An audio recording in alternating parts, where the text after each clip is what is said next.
The flickering torchlight danced across the rough-hewn stones of the path, each step a small victory against the encroaching darkness. Diana.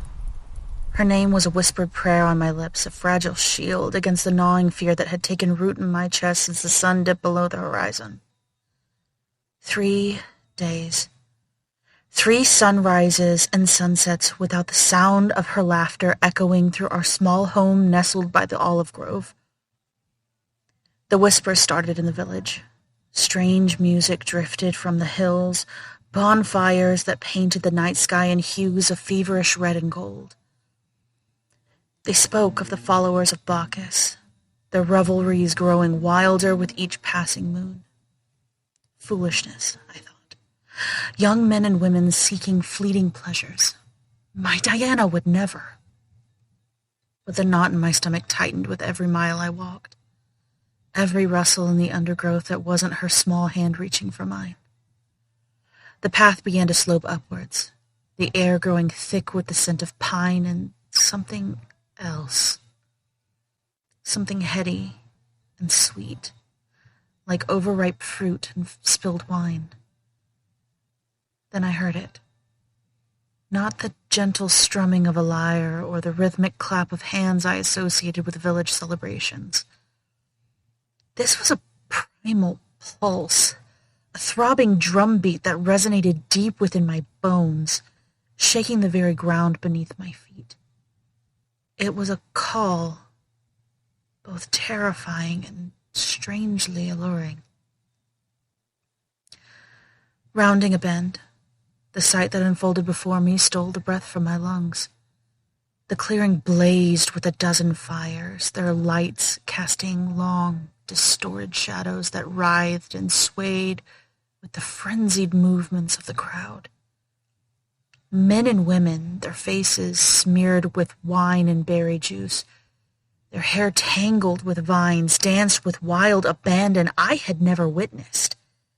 They shrieked and laughed, their voices blending with the bleating of pipes and the crashing of cymbals into a cacophony that assaulted my senses. Torches were held aloft, casting their erratic glow on figures draped in animal skins, their eyes wide and glazed. Some clutched brimming goblets, others writhed on the ground in ecstatic fits. The air was thick with the smell of roasting meat, incense, and the cloying sweetness of wine spilled in rivers across the earth. This was no mere celebration. This was madness. And then amidst the swirling chaos I saw a flash of color. The pale green of the tunic Diana had worn that morning. My breath hitched. A figure with hair the color of spun moonlight was being lifted onto the shoulders of 2 men. A garland of ivy adorned her head. She was laughing. Her face flushed, her eyes different, empty, yet filled with strange, unsettling joy. "Diana!" My voice was a strangled cry, swallowed by the roar of the Bacchanalia. I stumbled forward, pushing through the throng of bodies, desperate to reach her, to pull her away from this terrifying spectacle. But the crowd was a living, breathing entity pulling me in, its energy a palpable force that threatened to consume me. "Diana!" I cried again, my voice cracking with desperation. Her head turned, her gaze sweeping over the crowd, and for a fleeting moment her eyes met mine. But there was no recognition in their depths, no spark of that sweet, innocent girl I knew. Only a vacant, intoxicating bliss. A wave of nausea washed over me. This wasn't my Diana. This was something else entirely, and as the drums beat on, their rhythm echoing the frantic pounding of my own heart, a chilling realization dawned within me. I had found my daughter. But had I already lost her? I'm Brandon. And I'm Courtney, and welcome to the Time Travelers Club. Today we're plunging into cult practices and beliefs of the followers of Dionysus, including the intoxicating world of the Bacchanalia, a Roman festival dedicated to the god of wine, revelry, and transformation. This wasn't just a party. It was a phenomenon that swept through the ancient Italy, sparking both fervent devotion and intense fear, ultimately leading to a dramatic clash with Roman authority. So it's time, guys. Let's talk about sex, baby. That's right. It's the infamous orgies, or orgeia. The term orgies, in relation to Dionysian mystery cults, often conjures images of wild, unrestrained sexual activity. But the historical and scholarly understanding is more nuanced. While sensuality, fertility, and liberation were indeed aspects of Dionysian worship, the orgia, or orgion, plural, I feel like it's always going to be plural. You can't, right? Like, is it I really? mean, that's kind of the point of an orgy. It's multiple, a multitude. Well, maybe it's just like you're having multiple orgies, Maybe, I don't know. Maybe they got a lot going on. I mean, possibly. That's okay. No judging. But this primarily refers to secret, ecstatic, religious rites aimed at achieving a union with the divine, rather than simply being sex parties. They did have those. Let's not get that twisted. They just didn't call them orgies. Those were sex parties. Yes, and it's the difference between trying to have a relationship with the divine versus just having a relationship with John down the road. I mean, and not even a relationship, let's be real. No, just a good time. Yeah. We'll put it as a good time. In ancient Greek, orgeia were a sacred term for ceremonies or secret rites of worship for various deities, including Demeter and Persephone in the Eleusinian mysteries, and Cybele, as well as Dionysus. The focus was on the mystery element, meaning participation and knowledge of the rituals were reserved for initiates and kept secret from outsiders. Dionysus was the god of wine, ritual madness, religious ecstasy, fertility, and theater. His cults aimed to induce a state of ecstasis, meaning, as we discussed before, standing outside oneself, or enthusiasmos, or being filled with the god spirit. This was achieved through, of course, drinking wine, as Dionysus' gift was central to these rites. As we have covered before, participants, particularly women known as the maenads, would engage in wild, uninhibited dance to drums and pipes, often in natural settings like mountains. Masks could facilitate the shedding of inhibitions and the adoption of a transformed identity. We still use this today in magical practices all over the world. Well, so this has not changed. And it makes sense. Dionysus, it was used for theater, too, for the same reason. Exactly. It's like just different methods, sort of. You got the masks, and it's just to change who you are. You are no longer you, which sometimes holds you back. You are allowed to take on a new persona, or lack of one, if need be. Absolutely. Sometimes we need a Nemo. Mm-hmm. And so, just so you're aware, Nemo means no one. Literally nothing. However, these secret rites often took place in... Okay, I already read that. I did not. Never mind. However, these secret rites often took place in a wild, natural environment, symbolizing a return to a primal state and a shedding of civilizing constraints. This contrasts sharply to the festivals in cities like Athens, which we talked about last time. Right, and that's, we had talked about this, and that's why I just said, same thing for the theater. When you're taking on a role, you may be some actor, which was pretty low on the social ladder back then. Very much so. But, you, in that moment, if you are a king, you are a king, and you are being viewed as that in that moment. Mm-hmm. You are shedding your normal identity for this new one, and vice versa, same thing with these mysteries. Absolutely. So, however, the Dionysian mysteries didn't spring forth fully formed. Their roots are believed to lie in more ancient, possibly Thracian or Phrygian, fertility cults that spread throughout the Mediterranean region.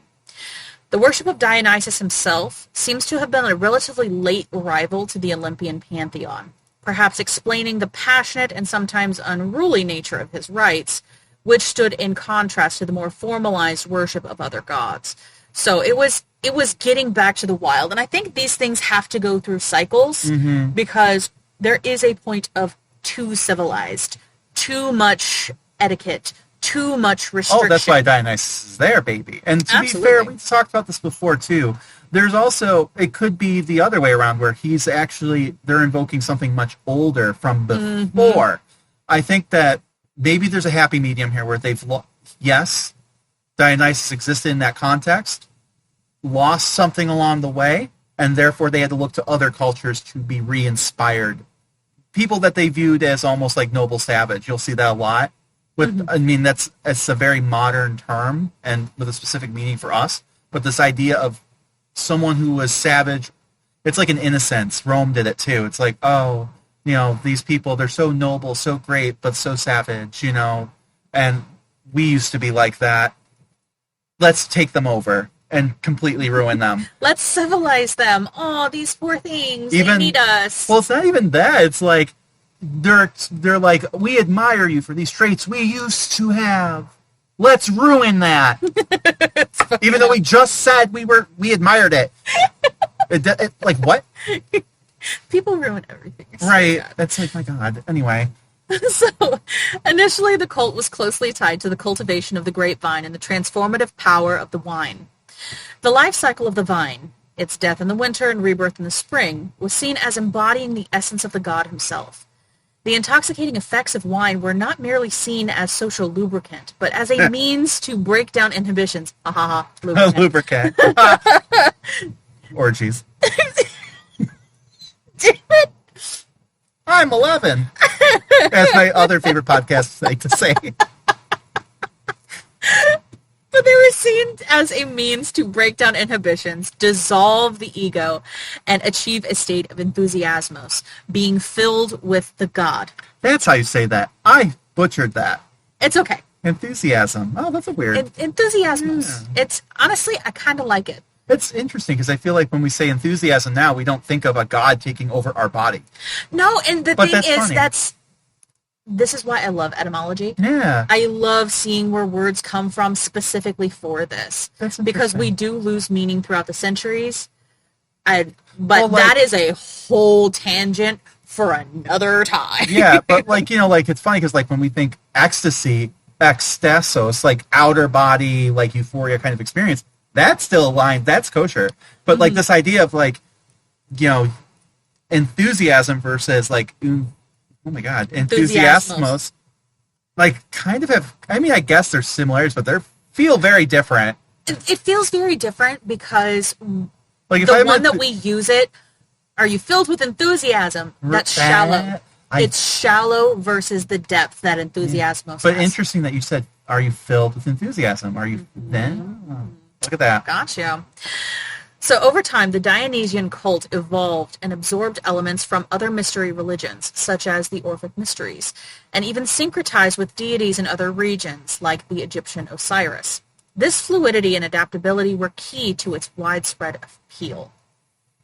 So, initially, the cult was closely tied to the cultivation of the grapevine and the transformative power of wine. The life cycle of the vine, its death in the winter, rebirth in the spring. Yep. You're rereading it, babes. I got you. Because it went two ways. Okay. Beautiful. That's okay. So, my turn.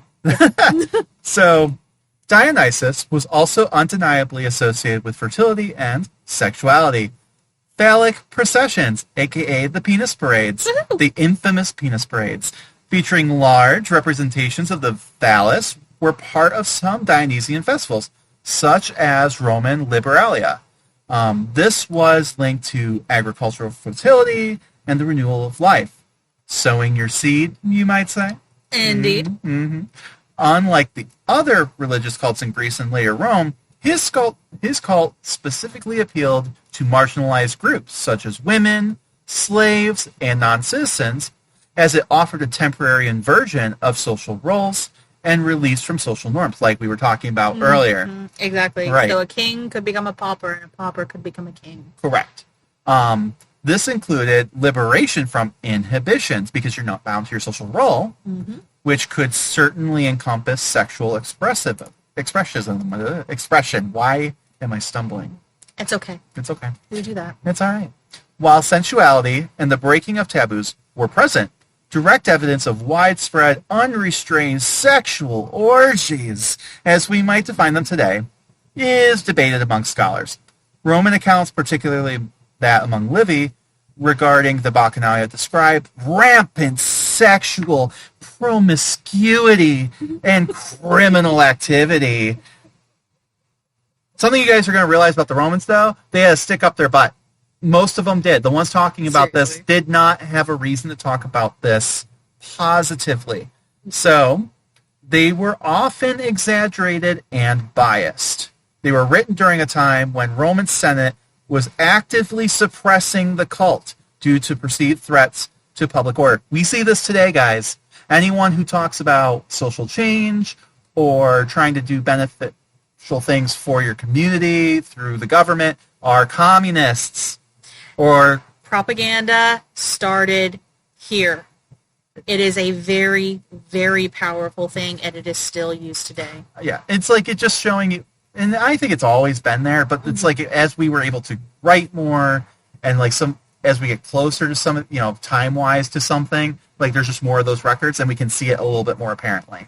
Well, yes, and I mean, rumor, speculation, gossip, all of that has always been a thing, and that really is what propaganda is. Yeah. Truly. So the truth of it. Some modern interpretations of Dionysian worship do incorporate sensuality and sexual energy, okay, as a means of connecting with the divine and experiencing ecstasy, seeing it as a transformative and liberal experience, or liberating experience. In essence, while the Dionysian mysteries involved intense ecstatic rituals that challenge societal norms and embrace themes of fertility and freedom, the popular image of them as purely sexual orgies is most definitely an oversimplification, influenced by later, often hostile accounts.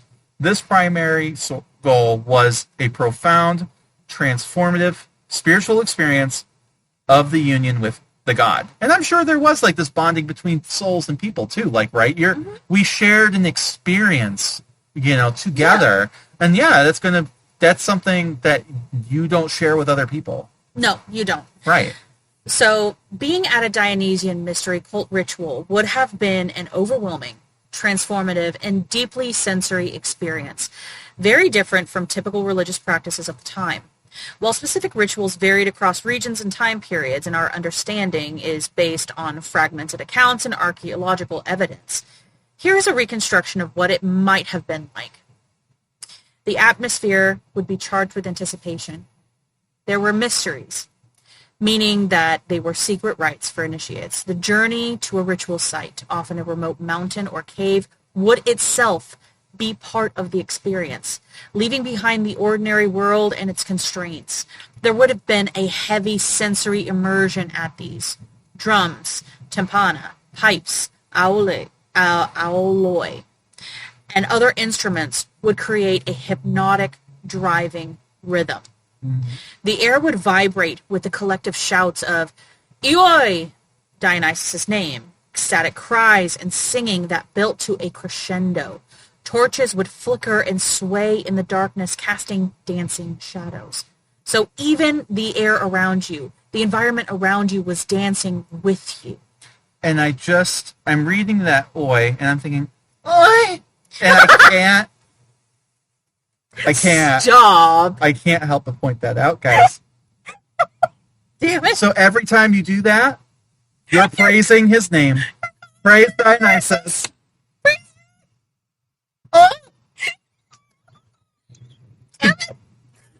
Oh my god. Continue.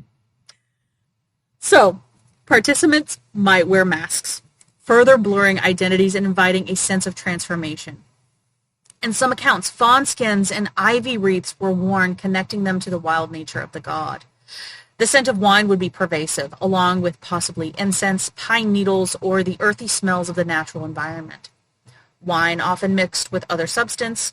Some scholars suggest psychoactive herbs like poppy would be consumed, leading to altered states of consciousness and disinhibition. This played a crucial role in loosening inhibitions and fostering a state of communion with the god. There's also the controversial omophagia, eating of raw meat, which would have been a visceral, powerful act of communion, symbolizing the tearing apart and rebirth of the god. The communal dancing would involve physical exertion, the brushing of bodies, and perhaps even ecstatic movements like head tossing and wild gesticulations. The raw earth or mountain paths beneath bare feet would ground the experience in nature. So it would be the wild meeting the natural. And I say wild meaning like, I almost want to call it rabid. Mm-hmm. The rabid aspect of the person, the unrestrained, honestly, it invites images of Woodstock to me. For me, gesticulations reminds me of gyrating pelvises. So I feel like it was one hell of a party. I mean, You just got grinding. All the stuff they told you in high school that you couldn't do. Leave room for Jesus. Mm-hmm. Gotta have a space between you two. There were no spaces here. No spaces. Every nook and cranny. Jesus Christ! Oi! Dionysus. For many of the rituals, offered a profound sense of liberation. Social inhibitions would be shed, allowing for a temporary escape from those societal norms and expectations. This would be incredibly cathartic, releasing pent-up emotions and anxieties. Sounds like good therapy to me. Mm-hmm. And these people needed it. Oh, absolutely. Those Romans. That stick was firmly up there. The Dionysus would not approve. No. Not this time. The Dionysian mysteries offered a unique space for individuals marginalized by mainstream Greek and Roman societies, including, as we said before, women, slaves, and non-citizens. So anyone who's foreign, it was a big thing in Athens. Dionysus, one of the reasons it was so heavily accepted there was even the Athenians recognized that they had a large immigrant population. Mm-hmm. So actually, it's funny enough, during a lot of these festivals, they would force the immigrant population to dress up a certain way for these festivals. Ugh. I mean, part of me is like, oh. But, I mean, at least they're... they're trying to get them included, but yeah. the inclusion is exclusionary at the same time because of the dress. Yeah, interesting. Yeah. Can't be any worse, though, than Julius Caesar's thigh-high red boots, so, I mean, whatever. So, but the ecstatic rituals provide a temporary release from social constraints and hierarchies, allowing for a sense of freedom and equality within these cultural communities. So, again, it's funny because they're kind of othering these out, like these immigrants and stuff, but at the same time, it's their way of saying, you are one of us for this week. For right now, we now. recognize you. Yeah, so that's interesting. I don't know. But it offered a more personal and emotionally intense form of religious experience compared to traditional Olympian cult. The promise of direct communion with the divine and a better afterlife provided solace and meaning to its adherents. The cult's embrace of the wild, the ecstatic, and those on the fringes of society challenged the established norms and boundaries of the Greek and later Roman polis. The temporary inversion of social roles during these rituals can be seen as both a release and tension and subtle critique of societal structures. That's key. It may sound like we're repeating ourselves a little bit then, now that we're getting to some of that point. Yes, it was a release. Yes, you were breaking your bonds. But that also serves as a critique if you're not happy with your station, right? If you're not happy with where you're at, why are you having to release pressure? Why are you having to go and do something so outside of society? And if there was no audience. And yet, how many, didn't we just list the audience here? Big one. Right. So, and they're all in the same place together. Bonding, shall we say. With masks. With masks. Kinky. The divine, I feel like with all that going on, sometimes the mask fell off, just saying. Probably. Senator, how are you here? Senator wife. Oh, shit. Crap, is that my slave? Oh, God. Is that my slave with my husband? Sure is, madam. The concepts of divine madness, the nature of illusion and reality, and the exploration of altered states of consciousness central to the Dionysian experience, found their way into Greek philosophical thought, including thinkers like Plato.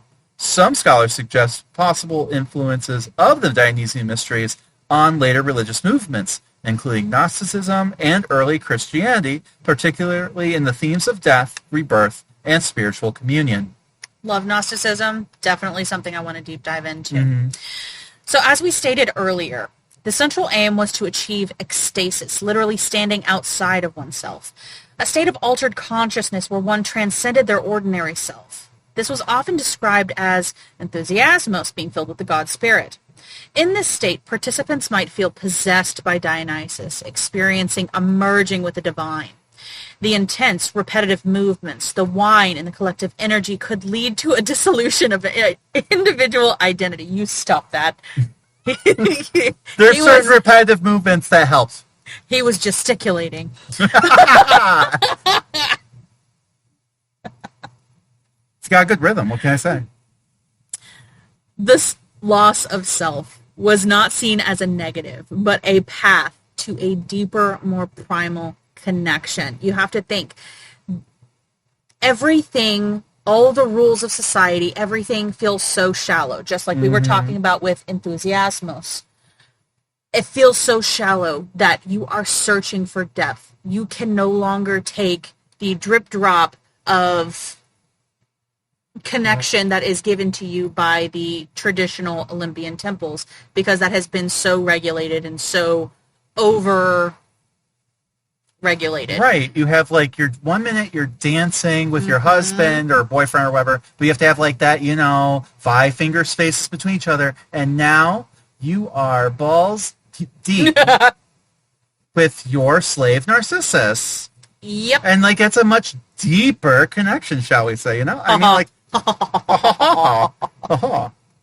So the rituals often echoed themes of death and rebirth, reflecting the cyclical nature of Dionysus and offering a sense of renewal. Being in wild natural settings reinforced a connection to untamed nature, a shedding of the civilized persona to embrace instinctual urges. While the goal was spiritual transformation, the intense nature of these rituals could also lead to extreme behavior. Accounts like Euripides' Bacchae depict violent acts.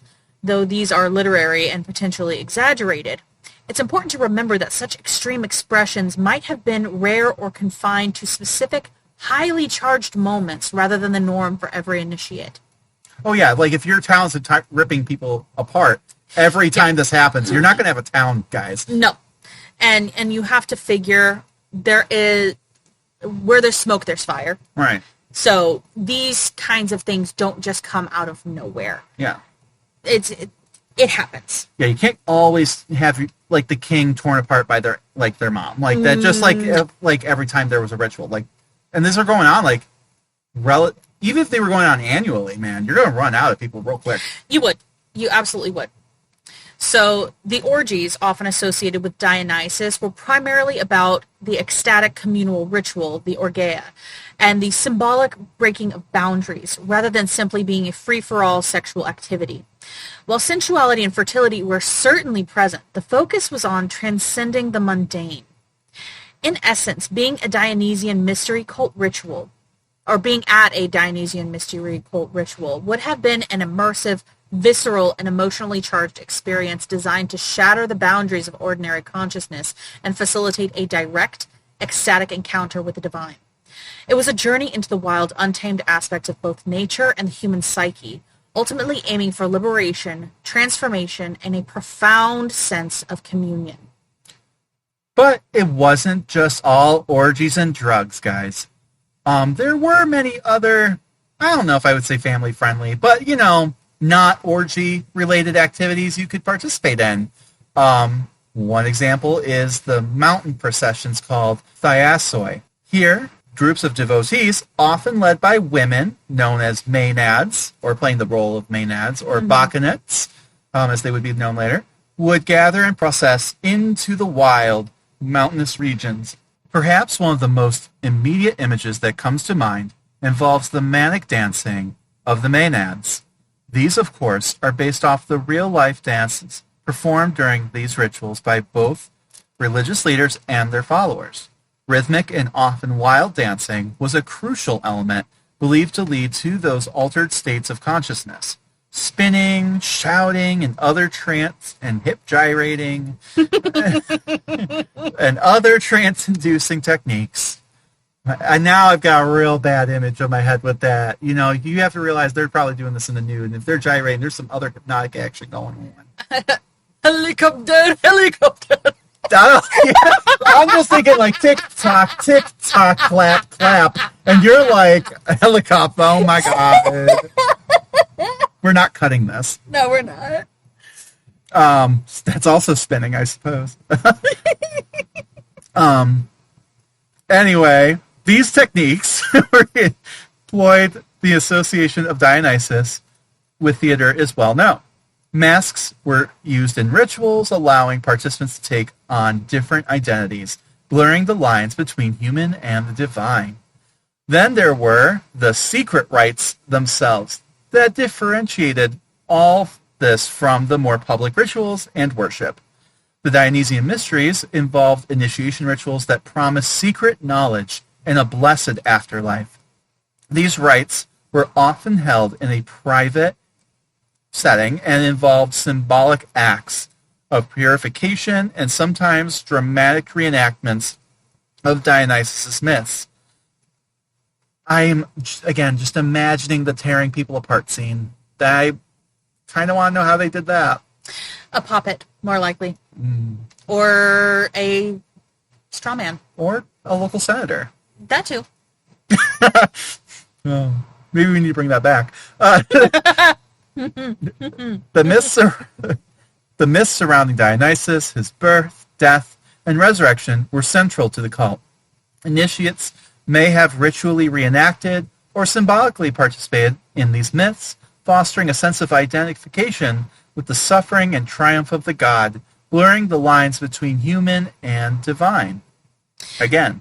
Yes, always. And that's the thing with Dionysus, is he is trying to invoke the divinity of the flesh. Mm-hmm. And I think that's and otherwise beautiful. Too, going beyond your flesh too. So, yeah, it is. It's like the divine is in you, the divine is around you, the divine is everywhere. Yeah. Which is that makes it very personal too. Yeah. It's not like you're talking to a statue or something like a Disney movie. Or, it's like it's just such an intimate experience, and I guess you could really see where like later Christian and like people were possibly influenced by the same relationship, right? Absolutely. So due to the secretive nature of the mystery cults, precise details of the Dionysian mysteries remains elusive. Initiates were bound by oaths of silence, and what we know comes from fragmented literary accounts, artistic depictions, and some archaeological findings, often viewed through the lens of those outside of the cult who were sometimes critical or fearful of its practices. However, we can piece together some of it. For example, baskets, mirrors, and other symbolic items were used in rituals, though their specific meanings within the mysteries are largely lost to time. Okay, so baskets. What do baskets do? They hold shit. Right. Do we need to say more? Baskets hold shit, but also it could be symbolic of a ship.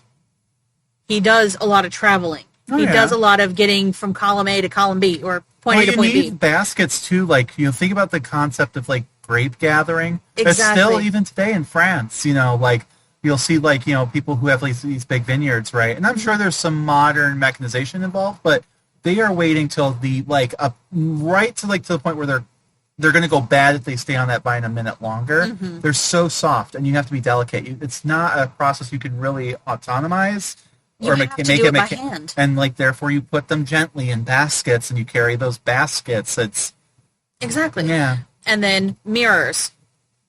Again, I'm a spiritual practitioner. Mirrors. You are literally finding the divine in yourself. Or you are gathering light, because this is a time before electricity. You're reflecting light onto a wall. You are literally creating images on something else. Or you are looking at your own image and seeing the God within you. Well, you also have, in a lot of cultures, mirrors are spiritual to begin with, because they're Very like this. So. Well, they're this reflection in general, right? And a lot of Celtic, what we know about Celtic religions, speaking very, very broadly, water and reflection tends to be this like portal to another world. And like Shinto, one of the three the three sacred objects still supposedly held by the imperial family today, one of them was a mirror. Like it's like this, and like you see that in a lot of like myth making in Japanese like folklore and stuff too. Like it's a haunted object sometimes, it's a spiritual object, it's a tool, it's something, right? And it's just, for me, because of the nature of the mystery cults and what they are trying to achieve, it's not as wild as like, we don't know what they would use a mirror for. What are you use a mirror for? Well, and the thing is mirrors now versus mirrors then. Mirrors Those are very different. Well, like in the care. So like in Japan, for example, I know this particular like thing. It essentially you are when you have like a bronze mirror, right? Like you have to hand polish it, and it's very intimate and like rhythmic, and like it's a lot of effort, right? And Absolutely. And you have to keep looking at yourself, and like the more effort you put into it, the more care and the more you take care of it, the clearer the image of yourself is. Exactly. And like, just kind of let that sink in for a moment, because that is so profound. You are spending the time, you are doing the polishing, and they didn't necessarily have the type of mirrors that we have today, or even like mirrors that they had back in like 1700s, where they put like silver on the back of glass to create that mirror. They didn't have that. No. And like, it was polished metal. And does anyone else have that song from Mulan in their head right now? A little bit, yes. A little bit. We need to let go of the mirror. It's there, a little bit. My reflection. Don't sue us, Disney. No, don't sue us. It's fine. But these things are not necessarily like the biggest mysteries, and that, honestly, it drives me nuts. Yes, the specifics are lost to time because it is a mystery cult. It wasn't necessarily written down. But we can extrapolate information. Yeah, we can absolutely extrapolate information. Though I am a little curious, because it's like, what did the mirror represent? So in the sense, like, is it just like a reflection of oneself? Is it like where I'm talking about where it's like real intimate, and like the more you clean it and the more it's like, oh, a reflection of yourself? Yeah. Or is it like you think you're looking into it like Alice in Wonderland style into another world? Well, you also have to figure that these people did not see their reflections very often, because mirrors were definitely not an everyday thing. Also, like if you're on drugs, maybe it's something else. Quite possibly. It could be like there's many practices of medium work where you're looking in mirrors, you're putting yourself in a trance. That is still used today. Promise you. It's not that wild. It's not that weird. So, the act of feasting and ritual consumption of wine were, of course, important, symbolizing the presence and the gifts of Dionysus. Another important aspect were the sacrifices. Animals, particularly bulls and goats, were commonly sacrificed to Dionysus. These animals were often seen as embodying aspects of the god, which I'm going to pull, like, Jesus card again. Well, we talked about the bull too, and like when we were talking about maybe the connection to the Minoans, things like that.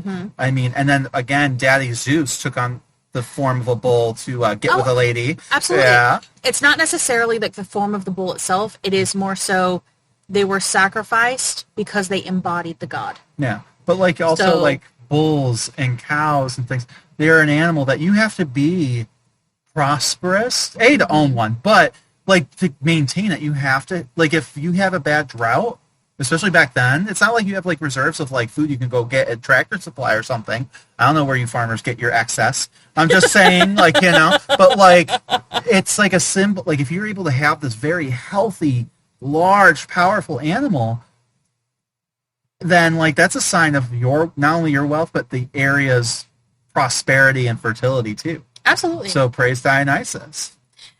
So, but these were not ordinary sacrifices. I'm sure you're imagining altar, robes, and a knife. Something clean and deliberate.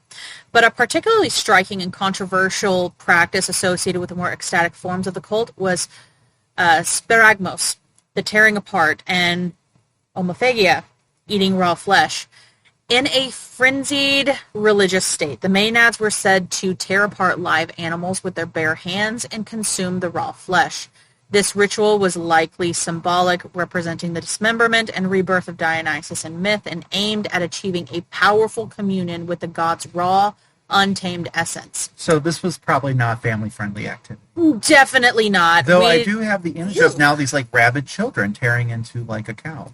Oh, so we're going like Lord of the Flies? Yeah. No, I don't know. I feel like that's still too tame. I'm just It thinking, might be like, a little bit. I'm just thinking like, you know, like these kids with their little ivy like leaves and their little togas, and they're so cute, and all of a sudden they're just like manically devouring, and you come around the corner and they just pop up above the carcass, and they're like, Oh, Jesus. It's just nightmare fueled. I love it. A little bit. Make a painting of that, guys. Ooh. So as for libations, wine, milk, and honey were common liquid offerings poured out to the god, and other offerings could include incense, fruits, especially grapes and figs, ivy, and pine.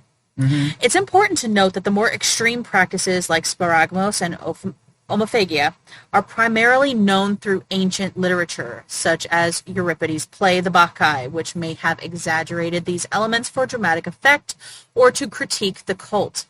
The extent to which these practices were widespread or literal remains a subject of scholarly debate. Yeah.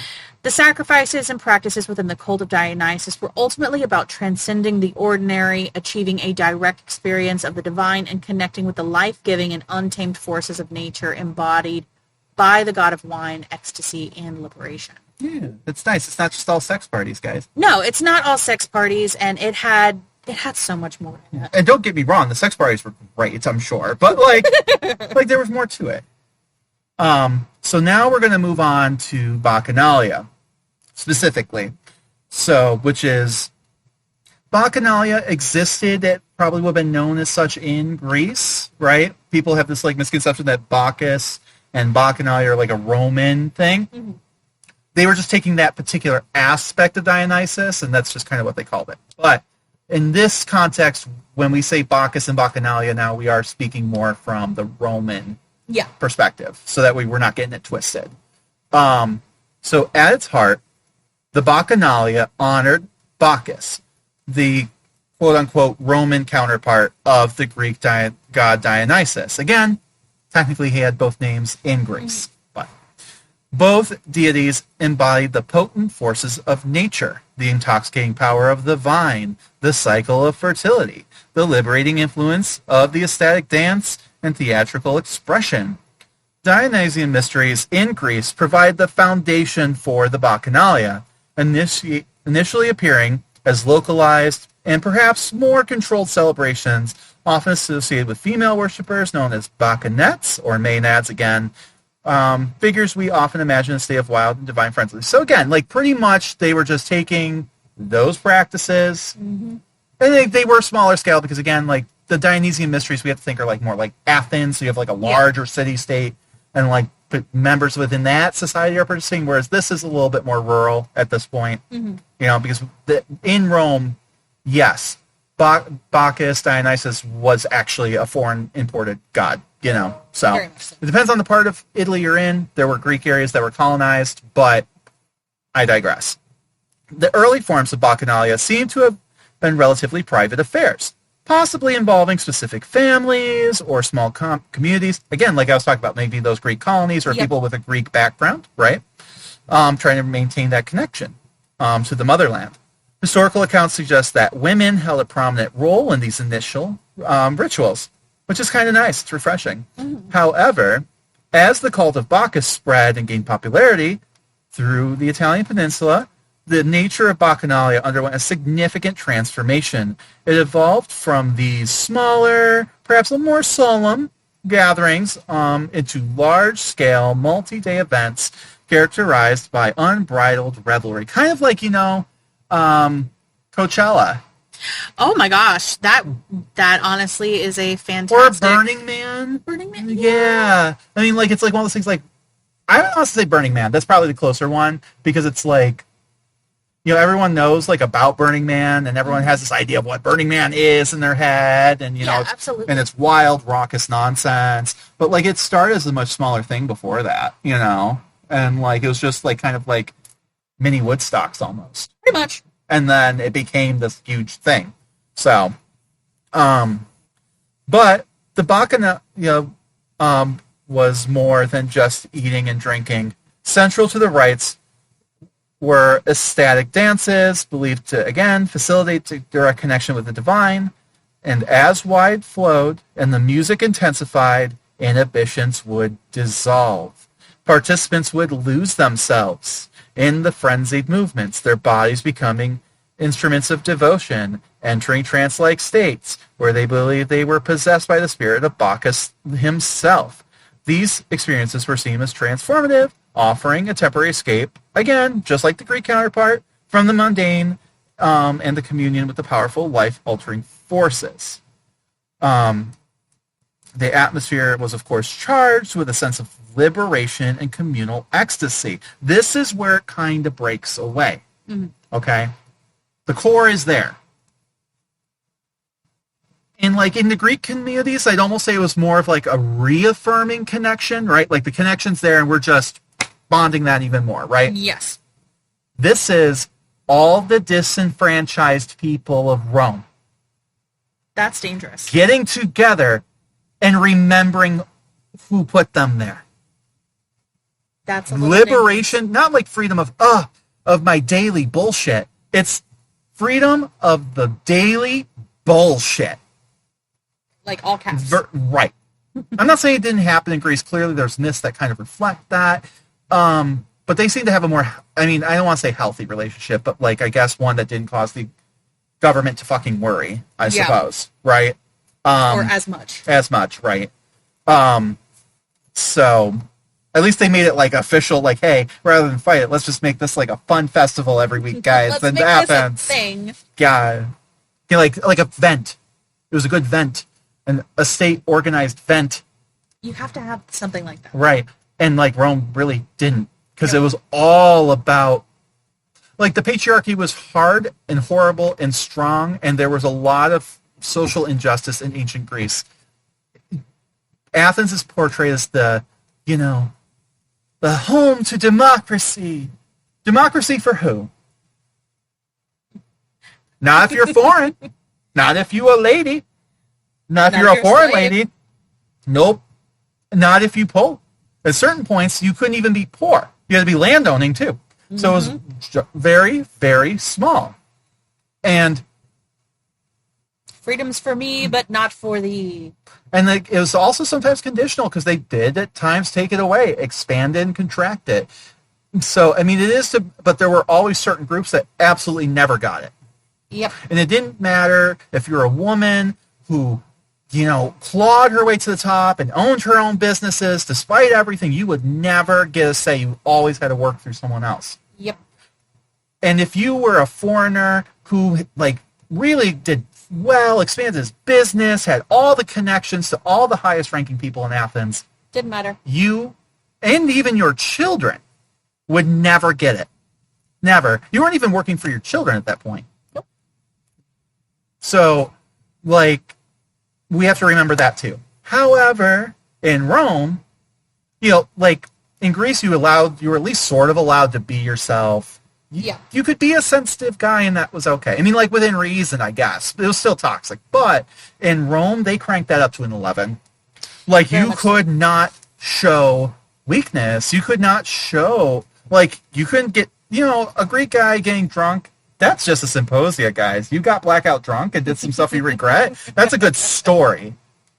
But, like, in Rome? That was shameful because you in Rome have to always be in control of yourself. Period. Of your emotions. You can't be angry. You can't be sad. You can't be happy. You have to be... Toxic stoicism. Stoicism to the extreme. And no, not every Roman clearly didn't do that. But sometimes those ones are usually wrote about pretty harshly. Oh, absolutely. Right. It's the ones that never let the mask down.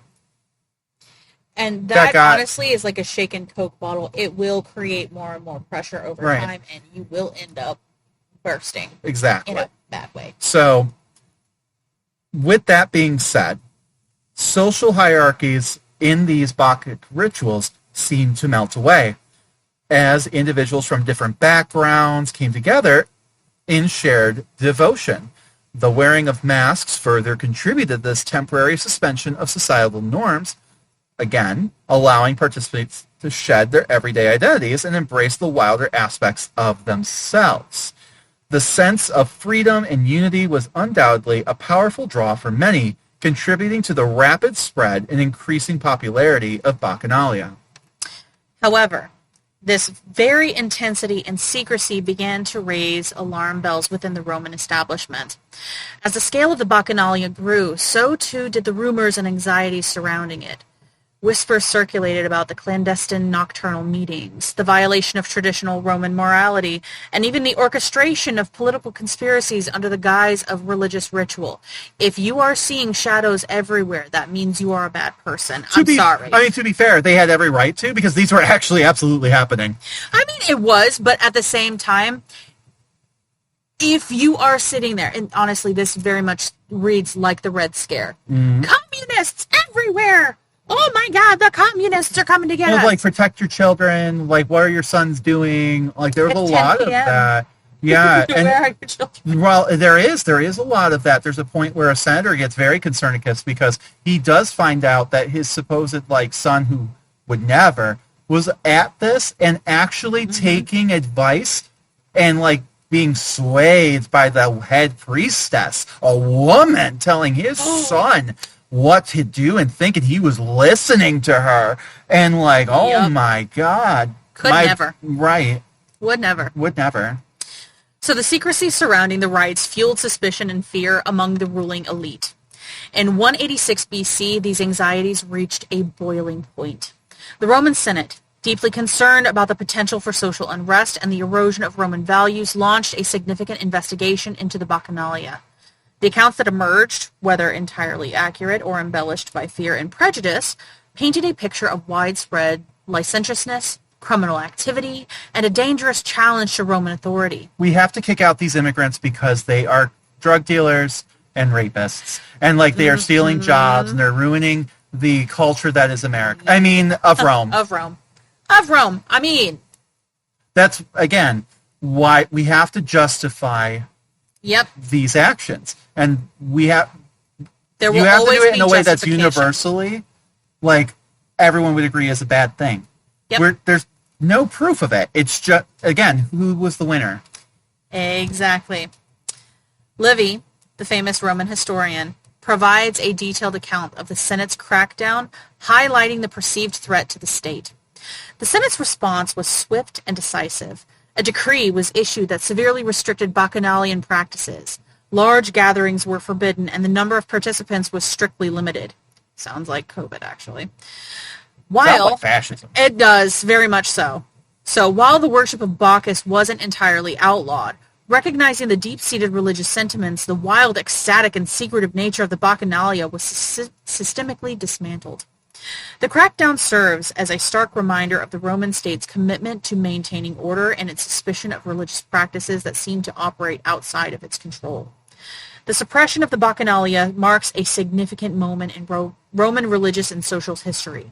It highlights the tension between individual religious expression and the authority of the state, and the fear that unregulated enthusiasm could lead to social upheaval. While the vibrant and unrestrained celebrations of the Bacchanalia were curtailed, the underlying human desire for connection, liberation, and perhaps a touch of ecstatic release likely found other avenues of expression within the Roman world. All right, but that's it for this week. Next time, we will dive into the other mystery cults from ancient Greece and Rome that explore their affiliation with Dionysus. So, now as you know, we are a new podcast and we're always looking to please the dark magic that is the algorithm. So, wherever you are listening to this, whether it be Spotify, Apple, iHeart, or YouTube, if you like us, take the time to give us a positive review. It goes a long way for us. We will also be starting a Patreon soon, and as soon as we have enough content in the backlog. There you can hear episodes of topics outside of the main purview of the main podcast, create videos or do Q&As, sell merch, and in general, get up to hijinks, so keep your eye out for that. If you have any ideas, comments, or just want to say hi, you can reach us at timetravellersclubpodcast@gmail.com. We love it when people say hi, and as always, thank you for listening. Bye For now. now.